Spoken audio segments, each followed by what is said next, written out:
Here we go now.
Hi, everybody.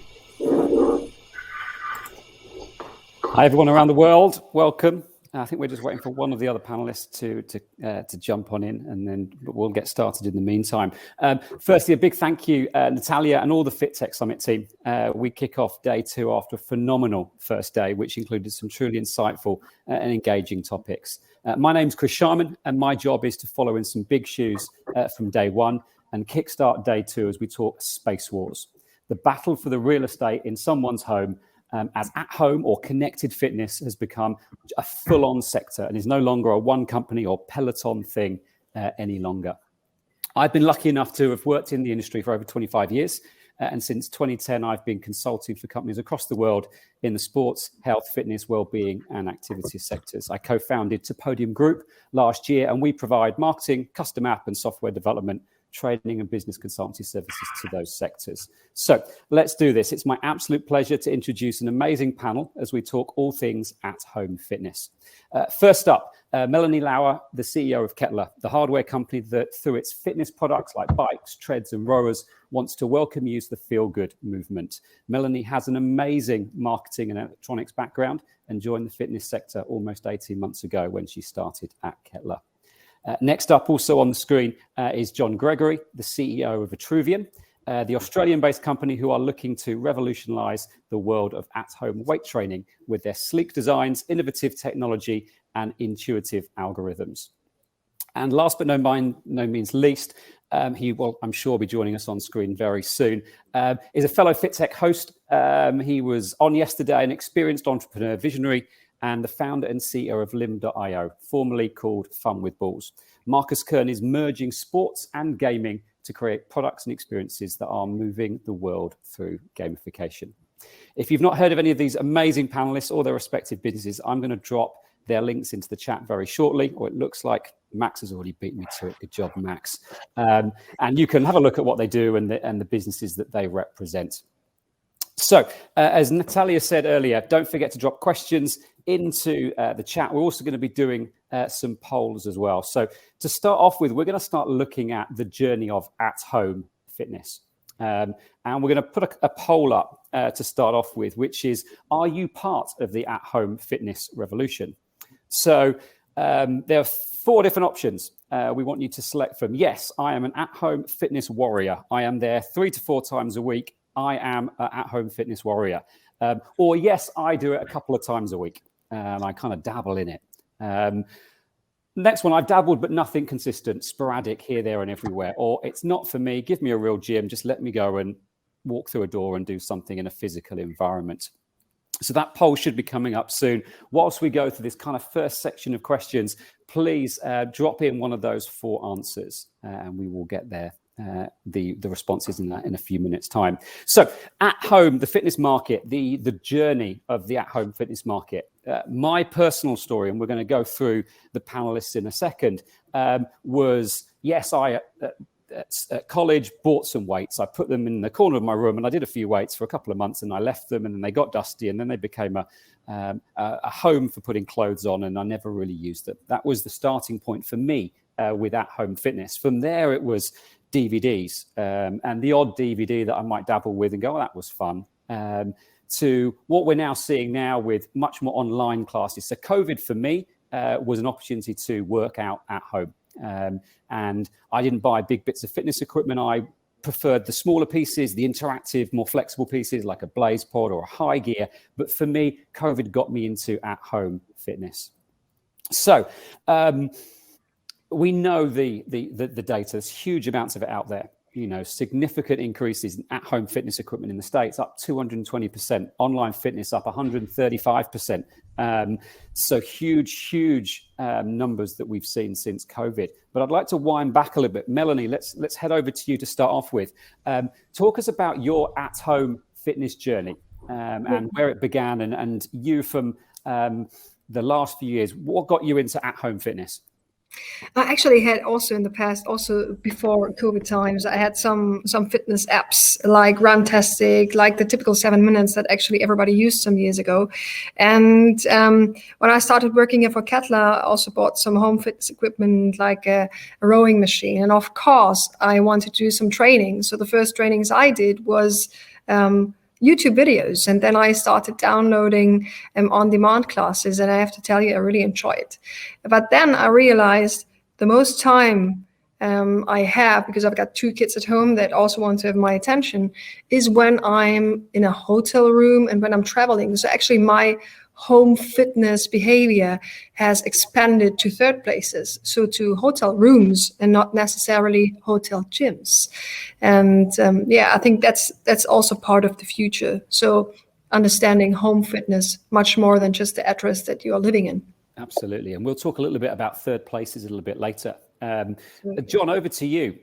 Talk us through your kind of starting point for at-home fitness, and, has dumbbells and multi-gyms, was that the starting point for you before everything got become, online and connected? Yeah. Thanks for the question, Chris. And it just made me think that, my start in home fitness was when I was 13. And I was at my home workshop at high school, and I made, I got the welder out and some metal, and I welded up a bench. And then I was 13, I didn't have any money, so I got to scrape around for parts, and went home and poured some concrete into some buckets and stuck them on the end of poles, and I had my home gym. That was my start in connected fitness, unconnected fitness, but home fitness, kind of 35 years ago. So That's showing my age. Yeah, no, absolutely. And what have you learned from the early years of at-home fitness, Jon, that's kind of helped you? We'll talk a little bit more about, Vitruvian in a second, but the things that have helped you understanding, as you said, 20, 30 years ago, you started doing something at home. Yeah. I mean, for me, it's a personal journey of liking making stuff, I think. Vitruvian now is is a personal journey of me making what I want for myself, really, and for my own family, which is effective, convenient, innovative product full of data, and which connects my family, and it connects me and my family to my friends as well. I mean, I'm still actually that little boy in the shed 30 years ago making stuff I want. Yeah, it's awesome. Great. Markos, welcome, and thanks for joining us. I think we've sorted out the technical issues now, but you're a massive advocate of gamification and having fun. And anyone that knows your businesses and you personally will know that that's a big thing for you. Talk us about your at-home fitness journey and how fun has influenced you and how that's ultimately influenced what you're now doing at limb.io. Well, it's a very interesting question because I don't really have a home fitness journey per se. I started when I was starting sports on the side. I've always had a problem with discipline and routine, and I've been very much drawn to like extreme sports and stuff that's really like adrenaline packed. So I would never be the person going for a normal run or working out with the dumbbells. I much more came from the side that I've always been very deep into tech, and at some point was a little bit worried that what I did with tech and design and art was not really doing so much of an effect in the world. And I think we always underestimate how many people are completely inactive and how much we actually have to get those over the line to start something and then keep them there. So that's a little bit what brought me to sports. And gamification obviously is a very, very simple tool. It gets complicated once it starts with code and sensors, but it's hardwired into our brain for millions of years. So if you want to work out, well, make it fun. And Markos, we've got a poll running at the moment, and we've got these 4 categories. Yes, I'm an at-home fitness warrior 3 to 4 times a week. Yes, I'm a couple of times a week, or I've dabbled but nothing consistent, or not for me, give me a real gym. Which of those 4 would you be voting for? By now, I would say I wouldn't call it home. I mean, I live in my office, sort of. I'm very, very fortunate. We have like 3 showrooms with like the coolest tech stuff that you can imagine, and it's constantly being developed. So yes, I'm there every day. If I would have it at home, I would say like 2-3 times a week. But I'm don't take me as a comparison. I'm an insane workaholic. I'm in my zone. Now I can finally combine both, but my attention span normally is like, so yeah, log me in for 2-3 times a week. Got it. And Jon, which are you in that poll? It's a bit of an unfair question. I've got machines at home, at work. I work out for like 30 seconds at a time because I've just got machines everywhere. So, yeah. And I just do it, whether it's working out or it's just product testing or trying a new piece of software or something like that. Yeah, I'm the wrong person to ask. Got it. Melanie, for you, and let's include your 3rd places, and I think we'll talk about that in a second. But yeah, what are you on that poll? I would say 2 times a week. That's realistic. Yeah. And that seems to be where almost half of the vote is going. So, and interesting, because there's a statistic that's out with Peloton. A lot of information has come out from Peloton over the last kind of week or so, particularly with their kind of drop in numbers and valuation. But the average Peloton user is completing 16.6 workouts a month. So from an online fitness perspective for Peloton, their average user is 4 times a week, which is really interesting. So they are what I would call a fitness warrior at home. So we're going to close that poll in a second, and we're going to open another one. And the next poll is about your at-home fitness setup, as we start to talk a little bit more about the products that these great panelists are involved in. So, the at-home fitness setup, what have you got? I've pretty much got my own gym at home. I've got everything. That's the top, one. I'm all about connected fitness. So I'm all about apps and running apps and things like that, less about the physical equipment. Or it's old school, it's fixed equipment for me. I've got an old school treadmill, or I've got some weights in the corner, or nothing at all. I'm off to the gym. So we're going to close the first poll. I think it's still going to sit there, so you can still jump on it. But we're going to start looking at the second poll and start seeing the mix of what sits out there at this point in time. So, Melanie, talk to us a little bit about Kettler, the products, and your focuses as a business at the moment on at-home fitness. So absolutely. So actually, when I started working for the company, and you already mentioned it, I wasn't from that business sector. I come from an electronics niche. And so I had quite a fresh eye on it. And the first thing that I was dealing with, I asked myself, is how does home evolve?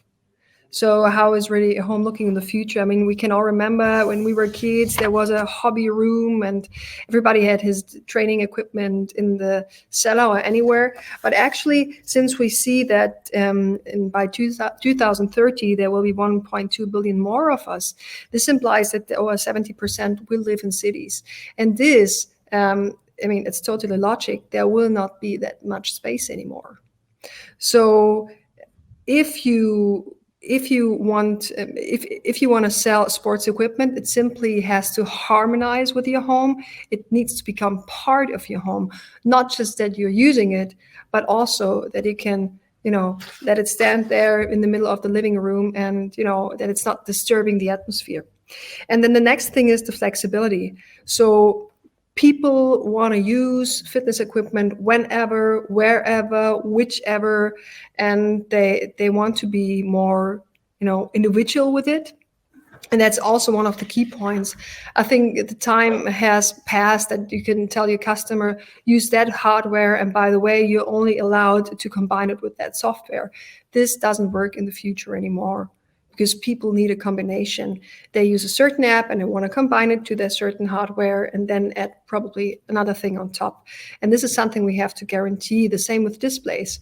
When we were thinking about a new bike design as a starting point for a new design series, we were also discussing, should we make a 15-inch screen? Should we make a 7-inch screen? What should it be like? And at the end, we came up with, hey, come on, let's do a 7-inch screen. That's just fine. But let's ensure that people can cast the content to a phone, to their beamer, to their smart TV or whatever. And that's the key point, the other way around. And this is something that we want to do. And this helps also when it comes to the next point, which is sustainability. So sustainability becomes more important. I mean, the next best thing is that moving production plants to Europe. This is something we are looking into for parts of our product lines. Of course, it's not realistic to build that up in the next 2 years. It's a long-term achievement that we are targeting for, but it's also about materials. So less plastic is fantastic. That's one of the messages. And if you use plastic, use recycled plastic. That's another option. And the other thing is the life cycle of a product. So once you mount something on it, like a huge display, usually, and that was my story in the technology sector, after 5 years, you cannot update the display hardware anymore. And there are different CIs or whatever, ICs. So the component life cycle is so fast that you cannot hold track with it. And this means you need to make those huge things independent of the hardware, so the sport hardware itself, or you have to make sure that people can change it. And we said, we make it independent. Everybody can cast, everybody can use what he wants. We offer a certain basic thing. So that's actually the 3 directions we're walking into. More aesthetic, so make it really beautiful, make it flexible as possible, and make it go a little bit more into the sustainable direction. I think that is definitely key in the future. Got it, absolutely. And I think some of the images that I've seen on your new bike, that they are looking almost like a piece of artwork that you would happily have in the side of a room, as opposed to something that is usually put your coat on when you walk in the door, because you just want to cover it up. So Jon, talk to us a little bit about Vitruvian and the technology that you're using, and how you've come up with quite an innovative and new kind of solution to resistance-based exercise at home. Oh, well, thanks for the opportunity. Vitruvian is, I think, as I said earlier, been a personal journey, been a long journey for me. I started thinking about how to do this properly back in 2008, when I had a gym in the back of my office, and we would work out when trading was quiet, and we were doing some pretty high-tech computerized trading. And we were just pushing around metal, and I'm like, surely there's a better way to do this. Surely we could be a bit smart, a bit 21st century, and make it use some electricity, make it electronic, make it adaptive, make it full of data. This was pre devices. Actually, this is before everyone had smartphones and before Instagrammers were a thing. But it just seemed like it should be possible. And then, I spent a good long time figuring out how to make it possible. Lots of reading, lots of research, lots of actually building things. And they got better and better and better over the years, to the point where, I think late 2018 founded the company, which took about a decade of thinking and trialing and testing, turned it into a company because I felt that there was a product there that people would love. I felt I knew enough about the space, enough about how to do it. I could see that a path was possible. So I founded the company and went from 6 months to get a product, and then another 6 months to get a redesigned 5 products, and then another 6 months to get a pre-sale up and going, and to the point now we're in our 2nd generation product, just about to launch that in a few weeks. And so Jon, one of the things you've talked to me about previously is about adding value. So there's a value proposition that sits around a piece of equipment. Talk to us around, I think a quote that I got from you was, you want to provide the end user with a bucket full of value. Talk to us about how, you're looking to do that. Yeah, sure. I mean, Vitruvian has always been a product-led company. We want to build a great product and figure out what our value proposition is afterwards, which is a little bit it's great if you can get away with it. And thankfully, we have been able to get away with it. We've had, we're thrifty, but we've also had great investors who have been prepared to back us to do that.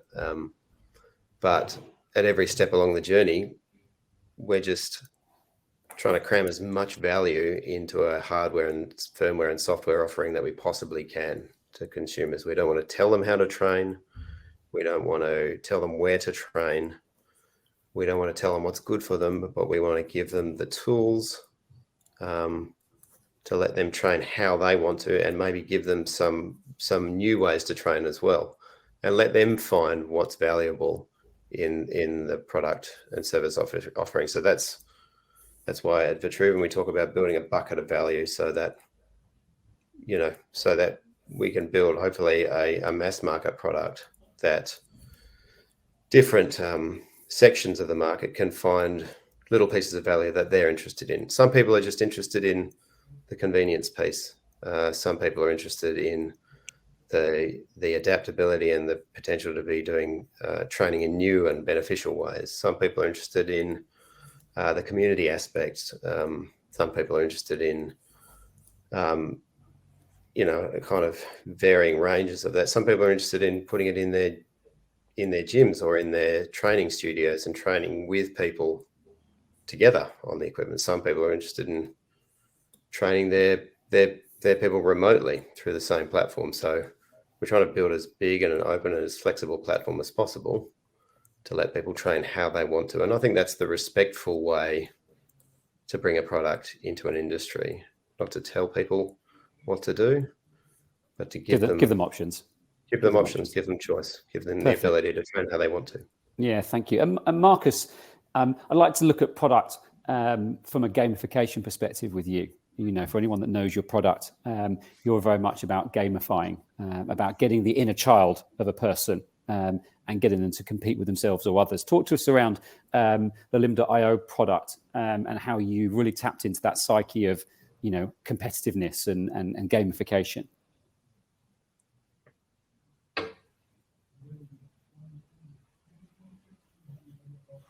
You're on mute.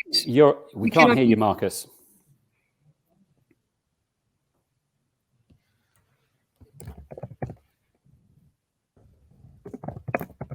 We'll come back to Markos in a second. Melanie, I'd like to go back to a point that you brought up a little bit earlier around third places. And once you've got a product, and we're talking at home doesn't actually have to always be at home.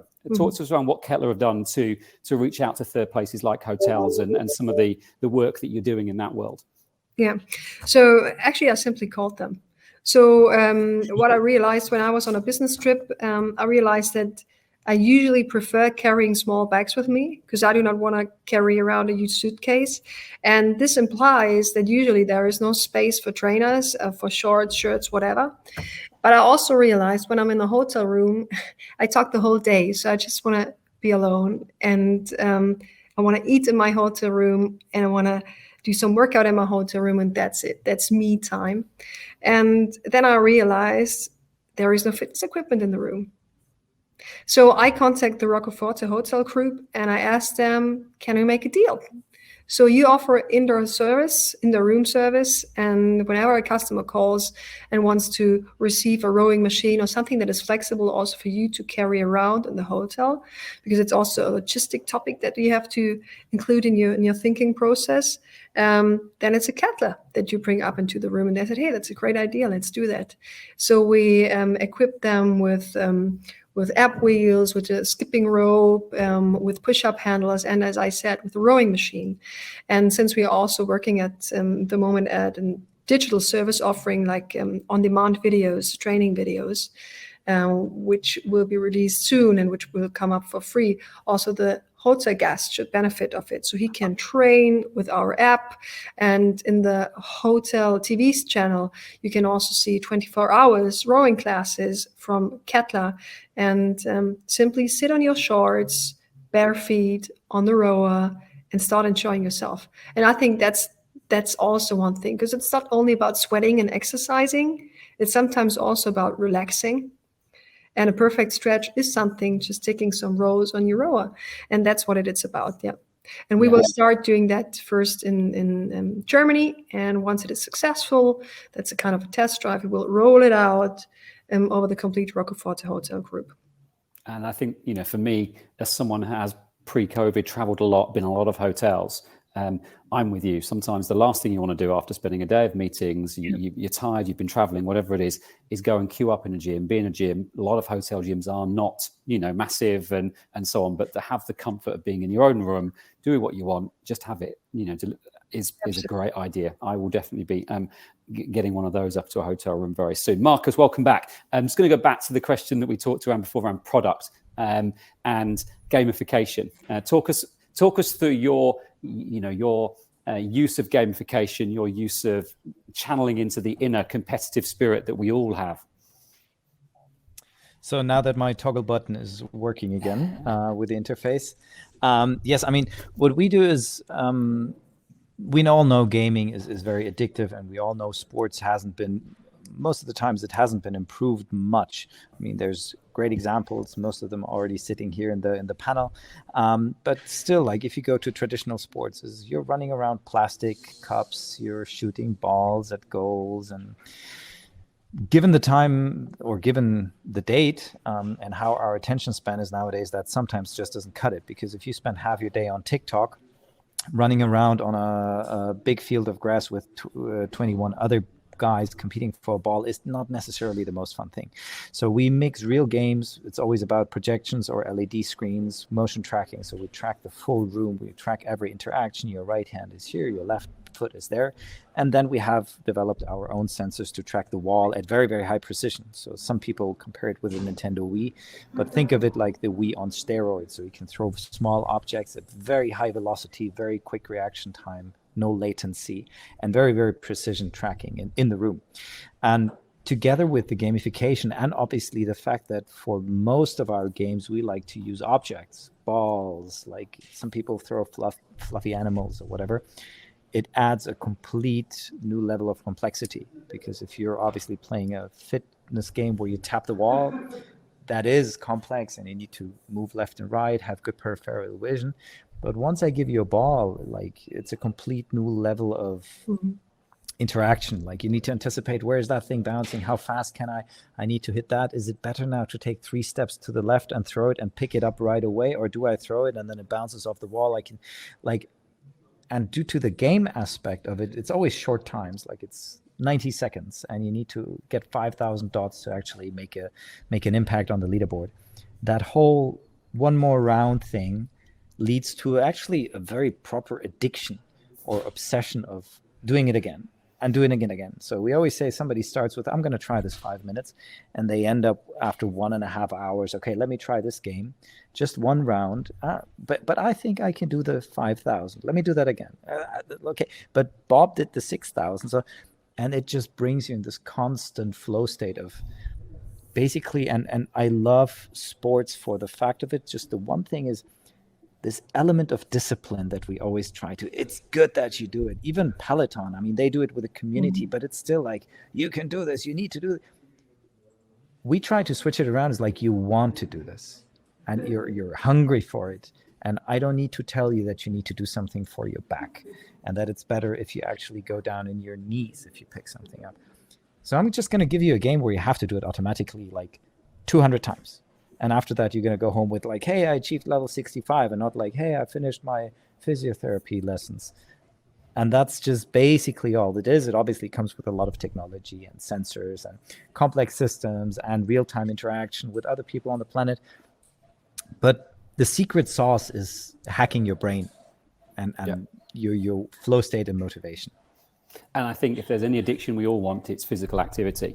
So we will happily try and get as many people actually, that's something that I would challenge anybody. It's an open bet. If somebody can come up with a better term than addiction, because addiction is negative. But what's that thing where you're like addicted in a good way? We're still trying to find that word. Got it. So you mentioned Peloton. We're going to talk about that in a second. But just before we do, I'm going to go back to the last poll, the second poll that we had up, which was your at-home fitness setup. And interestingly, almost 40% of people have got pretty much their own gym at home. They are connected and they've got fixed equipment. That seems to be the top vote at that point in time. We're going to move on and talk a little bit about Peloton now and how they've cut the grass for others to follow, how they've turned hardware into subscriptions, and how they've tapped really into the growth of social media and particularly Instagram influencers, since they kind of really launched, but also connected to a lot of the news that came out last week around the fact that their share value has dropped, their numbers are down based on their expectations. Really interested to get your views on what Peloton have done to carve the way for businesses like yourself that are now entering and have entered the at-home fitness market. Jon, talk to us. I'd like to focus on Peloton's successes. In your view, what have they done well over the years or over the last few years that other brands like yourselves and others can look to replicate or improve on? What have they done well? I mean, I think they've been going along longer than anyone else. So they've got going quick. They've got an enormous amount of money, which really helps if you're trying to scale a business, particularly a hardware business. So they're cashed up. I think they've got Foley, who's an interesting character. I think he's a bit nuts, but I'm sure Aren't we all? Yeah. So I think they're the things that Peloton have done right. There's a lot to admire about what they're doing to make people move. And I think their stats on how often people use their products in a week is pretty sensational. There's a lot of people being really active, which is a good thing. We talked earlier, didn't we, about we talked about the number of like 16.6, times that they will engage with that product over the course of the month. And that's actually dropped since gyms have reopened. That was over 20 times a month. That was the number that they were actually engaged in previously. And as you said, the numbers are phenomenal. They've got, 3.4 million, active users across their network, which when you times that by the number of average uses of their product, phenomenal in terms of that. Melanie, the flip of what they've done well, what have you learnt that maybe you've seen them do over the past that you've gone, actually, that's not how Kettler's going to work. We're going to do it in a slightly different way. What have you taken from their journey that Kettler is doing differently? So first of all, I have to tell you that Peloton is a fantastic software company, and that it's such a great job. Chapeau, really fantastic job. Well done. But as I said, they are a software company. Of course, they acquired Precor. This will help them also in the hardware industry. They got lots of great engineers now, production plans, etc. But actually, what has also happened, a lot of companies have discovered the potential of digital fitness. Of course, there was digital fitness also before in pre-COVID times. But when you look at the numbers of rising startups that have launched fitness apps, it's an incredible number. And we still see people engaging with it. So also if in 2021, the numbers of downloads have dropped 24%, then nevertheless, the numbers of sessions have increased 31% over all fitness apps. This is phenomenal. But at the other hand, we are seeing the companies that are popping up with free offerings, so free fitness apps. It's not necessary anymore to pay for that service.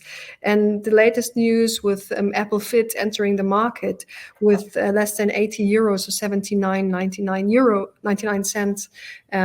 per year for a fantastic fitness offering of 500 videos and an extending library, that will definitely crush the market. So I think personally, subscription for on-demand classes, if you do not have a certain AI service behind it, no company will earn money with that anymore. There has to be a certain twist around it. Otherwise, the business is not ruined, but it's a free business because the price war has started. But nevertheless, what we shouldn't forget, what's the golden key behind the subscriptions? It's definitely probably not the subscription fee. It's collecting data. Yeah. And then doing something with that data. That is the key in the future. And I think that here companies have to rethink their company strategy, the digital strategy, and then there is still space for everybody. So that's my personal opinion. And I also said, when we were working on the app that we launched early next year, that will include some on-demand videos. First, in the first discussion rounds, we're saying, yes, we want to charge for it. But now we are at the point that we are saying we will not charge for it, at least not the first 6 months, because it makes no sense. We want to build a user base, and therefore it needs to be for free, because the competitive landscape has grown intensively, enormously in the last month. So also our business perspective has changed a lot. Got it. Thank you. That's what we were learning out of it. Another poll's gone up, third one of the day or third one of the session, and a simple yes or no. Has Peloton's bubble burst after the news of an 8 billion drop in their valuation last week? So a simple yes or no on that one. We'll come back to it.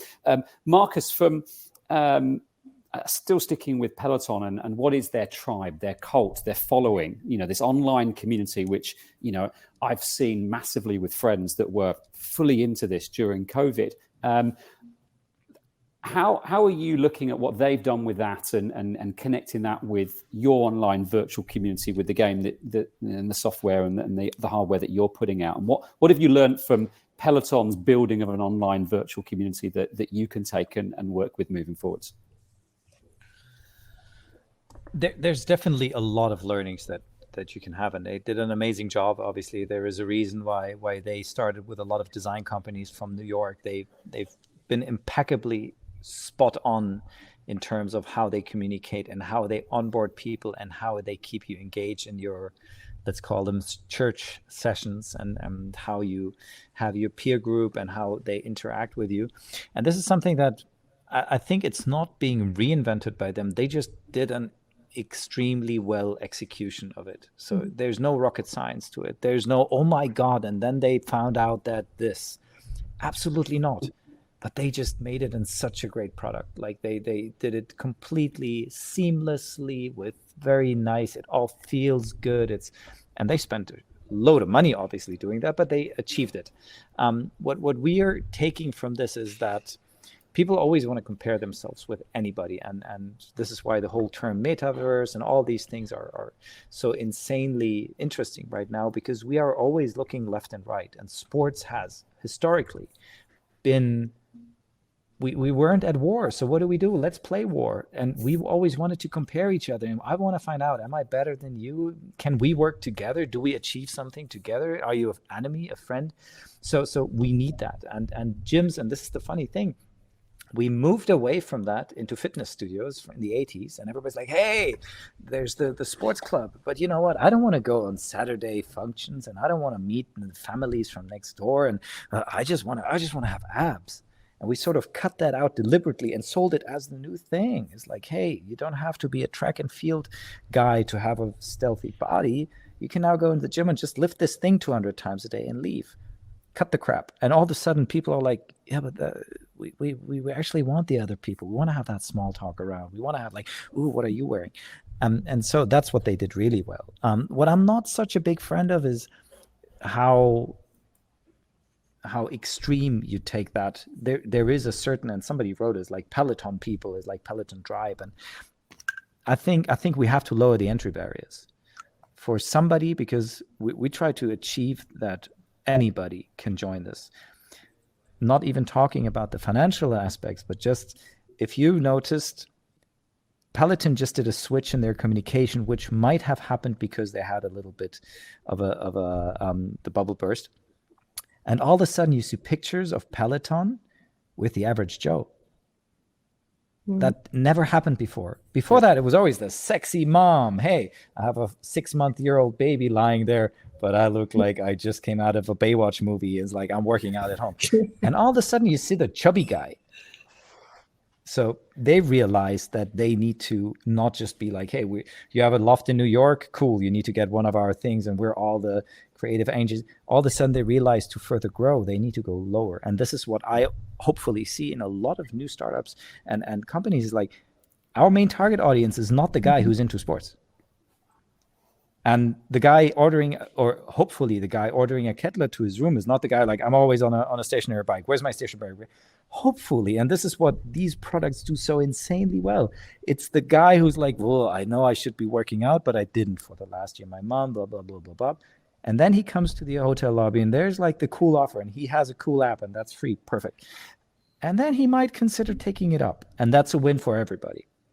Yeah, all about accessibility, isn't it? So look, the poll actually has been going up and down, but the bubble hasn't burst according to the majority of the audience. So thank you for voting on that one. We're going to put up the final one. We've only got 7 or 8 minutes to kind of talk around the future of at-home fitness now. So the poll for the final one is the future.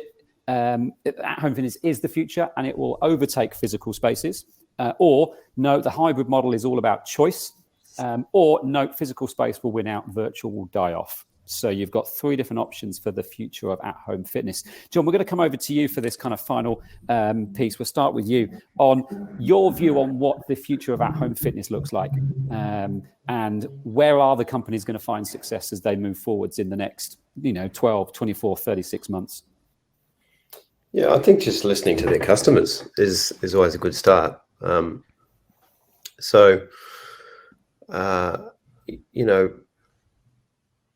I don't see connected fitness or at-home fitness taking over the planet. I don't see gyms taking over the planet. I see humans taking over the planet and doing what they want and gravitating towards the most convenient, the most effective, the most beneficial, the cheapest offering for their particular lifestyle. So connected fitness products, home fitness products, just playing in that mix that's always been there. There's always been the ability to work out at home, and there will continue to be. I do think connected products as a subset, or rather than thinking about them as home products, connected products offer a whole host of new benefits that traditional training equipment doesn't, and I think that's appealing. But I think that's appealing in the home and space, and also in a gym space, and in a studio space, and a hotel space. So I think you want to think a bit more clearly about what these products are. They're not just home products, and they're not just connected products, and they offer pieces of value to different people according to what they're looking for. So I think it's a story also of tech disruption across the board. This is typically what tech does when it hits an industry. It doesn't just go. It doesn't just sort of incrementally improve one aspect of a product or a service offering. It generally does everything. It generally makes it cheaper. It generally makes it better. It generally makes it faster, and it generally makes it way cheaper, way better, and way faster. And that's what tech is doing to fitness across the board. And it's a very exciting time to be alive, because the ultimate beneficiaries are humans. Because if it gets better, we'll train more, and we'll be healthier, and we'll live better lives. So yeah, I'm just pleased from a Vitruvian's point of view to be part of that mix. Yeah, no, completely agree. And Melanie, you touched about partnerships and actually working with others and creating something that's almost a little bit more holistic. Do you see that being a big part of the future? And it's not everyone's independently battling each other to be number one. Actually, do you see some consolidation and some partnerships being a big part of moving forwards? Absolutely. So when I, for example, talk about Kettler, so about ourselves, we are really good in hardware. We are really good. But I wouldn't necessarily say that we are good in everything that is outside of the hardware business. And therefore, we need cooperations, and we want cooperations. And this helps us to be fast to shorten our time to market cycle. And this helps us to bring out really cool products. So I think we should not try to do everything on our own, but more or less look what we can really do very, very good and a very high quality, and then look for somebody who supports us and who we can support. So it's a cooperation in the future. And I think you ask about, is the fitness hybrid, yes or no? I wouldn't think in black and white. So I think fitness is bright and colorful, and there's space for everybody. And there will be fitness centers, there will be home fitness, there will be a hybrid model, a non-hybrid model. It's really depending on the person itself. And let's try to think a little bit outside of the box and not put everything into boxes and make a structure like that, because that won't work anymore. No, I completely agree. And actually, fitness is fitness, you know, and it can incorporate all sorts of different things. It's moving. So that's absolutely. So. Markos, and we've got a few minutes before I know Natalia will jump in and kick us off, but your views on the future of at-home connected fitness, this collaborative, holistic approach to people's fitness moving forwards. What are your views? Well, I think first of all, it's, and I agree very, very much with the others. It's going to be a crazy rainbow of like a million different things, and this is what everybody notices in our lives and all other aspects. We want. I mean, look at a normal car brand. You have like 25 different models with like a million different options and whatever. We want to have the choice. And today we might be, we want to go rock climbing. The next day we want to be in a virtual environment and shoot laser guns. And then we want to be on a treadmill. And the important thing is, and this is where I agree very, very much with Jon, as long as the overall attractiveness of all these projects combined leads to more activity, everything's fine. There's obviously an evolution happening. Certain things will die out because they're not awesome enough. So our main goal is to everything that we actually create as a product, as a service, needs to be more awesome. And the funny thing is, and that's the downside of evolution, it turns faster and faster and faster. So the iPhone is 13 years old, the next iPhone thing that's going to change our lives around is going to do that in 5 years. And in 5 years, the next thing is going to do that in 1 year. So we need to prepare to create systems that always dynamically adapt. And that's the trickiest part of it all. But as long as people are up to, are loving it and see it and want to try it and want to stick with it, we're doing a good job. And I think there's no better remedy to achieve that in a short time than tech.